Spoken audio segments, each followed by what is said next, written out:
James Harden. Howard, you've been writing about and reporting about him extensively in the last few months. What have you seen out of him in Brooklyn?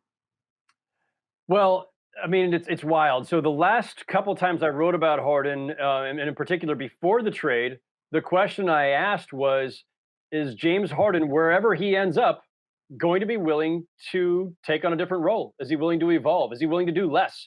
And I think the answer so far is a resounding yes. He's doing a lot less, at least when it comes to shooting and scoring for the Brooklyn Nets. He is, and the other question was going to be who's the primary ball handler here between him and Kyrie? Well, we've seen these things fall into place at least so far through the first 6 games together. Harden is the primary ball handler. He is essentially the point guard. Kyrie Irving is essentially a shooting guard now and much more of the scorer.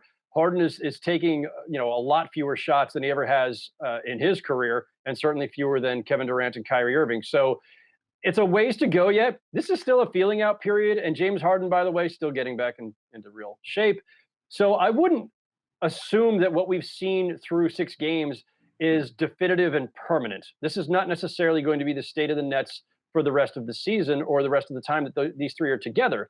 But so far, what we're seeing is that James Harden, absolutely willing and seemingly comfortable playing more of the facilitator role, even though he's one of the greatest scorers we've ever seen in this game, and one of the, he's the guy's on a streak of 3 straight scoring titles.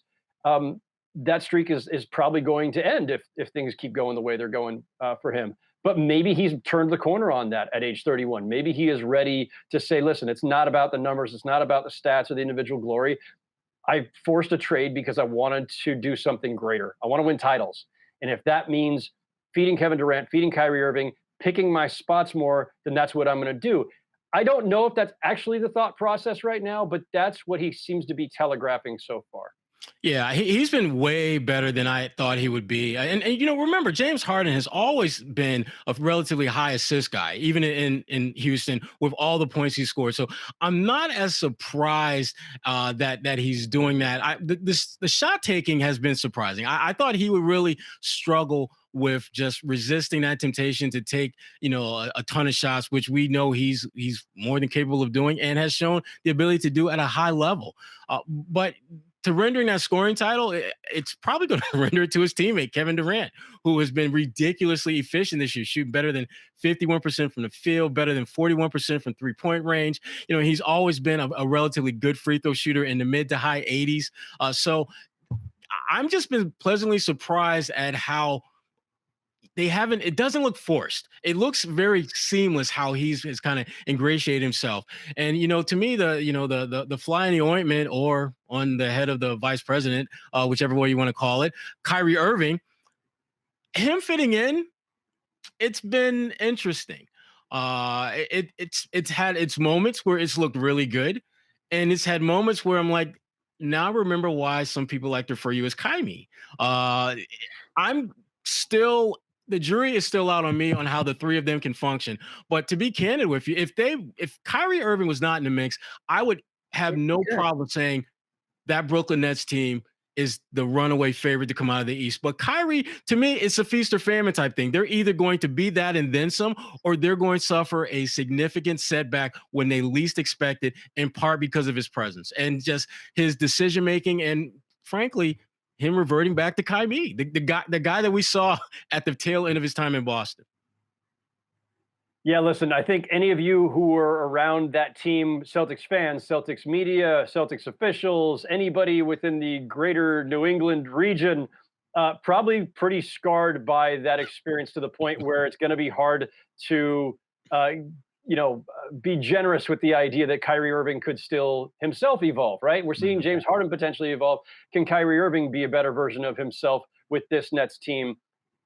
Look, I think it's possible. I think that, Kyrie, we know there's a lot of things we can discuss about Kyrie.